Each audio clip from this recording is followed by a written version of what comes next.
No one marries a fat girl, sir, she said quietly, her fingers trembling as she reached for her glass of water. The words left her lips like a confession, raw and trembling, hanging in the air between them like an invisible wall.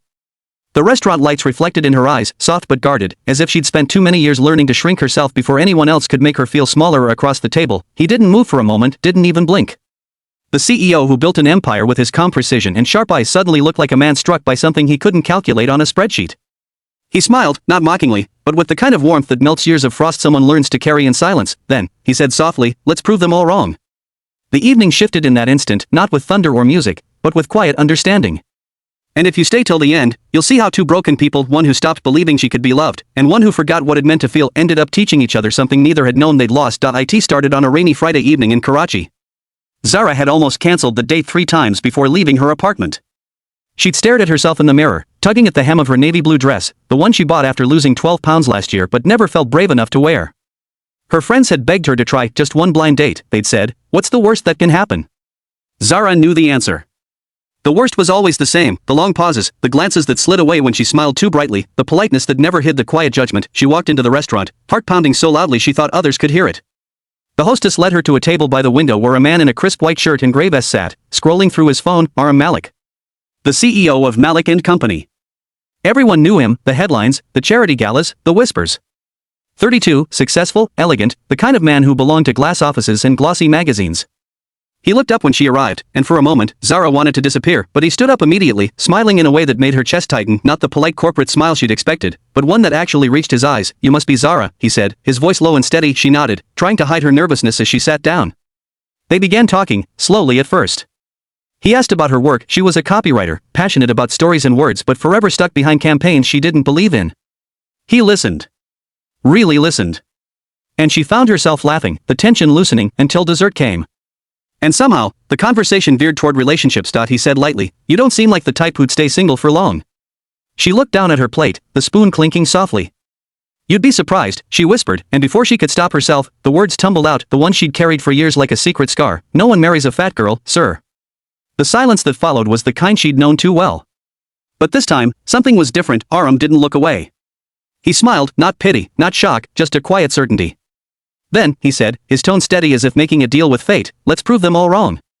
Over the next weeks, Zara thought it had just been polite conversation. But then he texted her the next morning. Then again the day after. Then came coffee breaks that stretched into hours, then small dinners, then laughter that echoed in parking lots past midnight. Aram was different. He never commented on her weight, never hinted at it.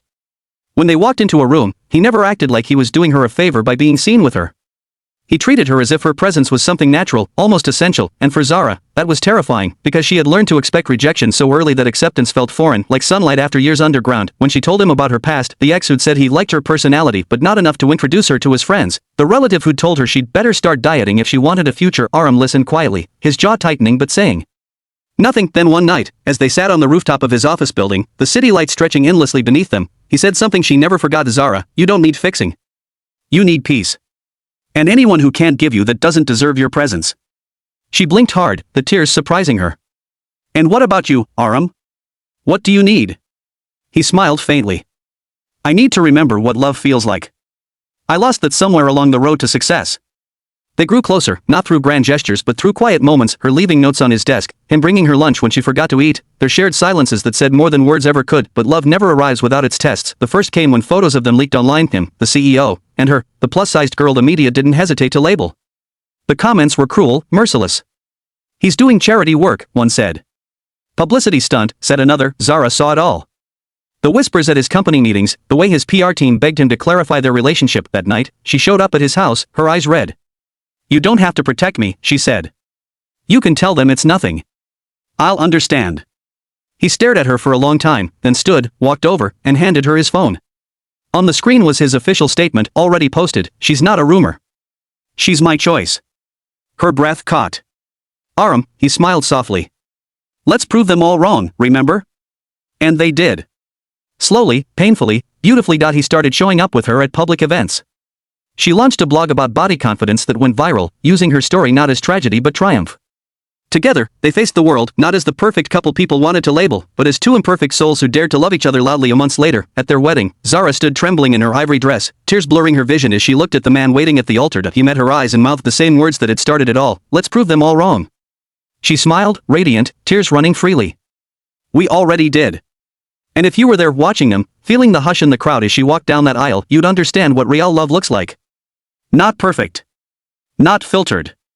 Just two hearts brave enough to choose each other in a world that told them they shouldn't, because in the end, the only thing worth proving was that love, real love, doesn't care what the world thinks, it only cares that you show up."